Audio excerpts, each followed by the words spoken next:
Bien, après avoir vu la création d'un nouveau document, ce qui n'est pas si simple que ça, puisque vous avez vu qu'il y a la question du mode couleur travaillé en RVB ou CMJN, eh bien on va parler de la palette aspect et la gestion des contours. Alors, la palette aspect est une des palettes les plus importantes dans Illustrator. Alors, vous pouvez sélectionner les formes que vous avez faites et les supprimer. On va travailler sur quelque chose de nouveau ici. Donc, un petit CTRL A et touche Delete sur le clavier.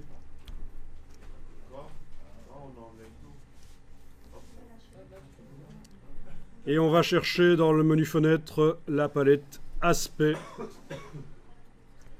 Alors, la palette aspect, elle montre les caractéristiques du dernier objet sur lequel on a travaillé. C'est pour ça que j'ai un fond vert qui apparaît dans la palette aspect et que c'est toujours là aussi dans la palette des outils. Au fait, la palette des outils, si vous voulez avoir plus facile, je vous conseille de la faire passer en 2 colonnes. Ce sera mieux. Donc c'est en haut à droite la double flèche pour faire passer en 2 colonnes.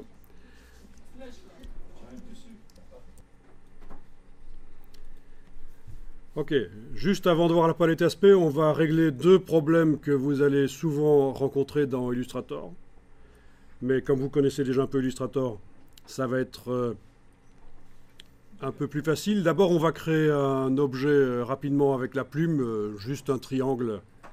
Vous prenez la plume et sur le plan de travail, vous faites clic et puis sans appuyer sur le bouton à souris, clic à un autre endroit.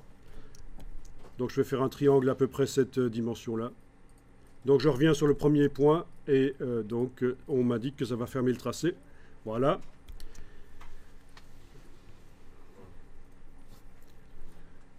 Ok. Alors, faites un deuxième triangle.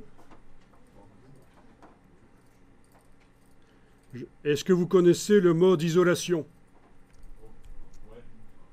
Vous... Ah oui, c'est ça. C'est 2 clics sur l'objet. Donc vous double-cliquez maintenant que vous avez fait vos 2 objets avec la flèche noire. Vous allez double-cliquer sur n'importe lequel de ces 2 objets. Et l'autre objet devient inaccessible. Donc ça, c'est pas mal dans Illustrator de pouvoir travailler sur une partie de l'illustration et le reste, on ne peut pas y toucher. Alors si je vous parle de ça, c'est parce que peut-être que tout le monde n'est pas au courant. Le mode isolation, c'est ça. En double-cliquant sur l'objet, on passe au mode isolation. Maintenant, comment en sortir? Vous avez un fil d'Ariane ici. Il faut, dans le haut à gauche de la fenêtre, cliquer sur la flèche. Voilà, une fois, 2 fois, et vous êtes sorti du mode isolation. L'autre objet est à nouveau accessible. Alors, ce que je conseille aux débutants dans Illustrator, c'est de désactiver le passage en mode isolation par double-clic. C'est-à-dire qu'on va pouvoir double-cliquer sur les objets, on ne passera pas en mode isolation sur eux.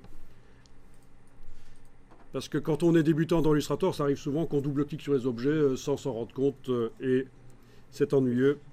Il faut chaque fois sortir du mode isolation. Alors vous allez dans le menu Édition, Préférences, Général. Menu Édition, Préférences générales sur le PC. Et vous avez ici cette option.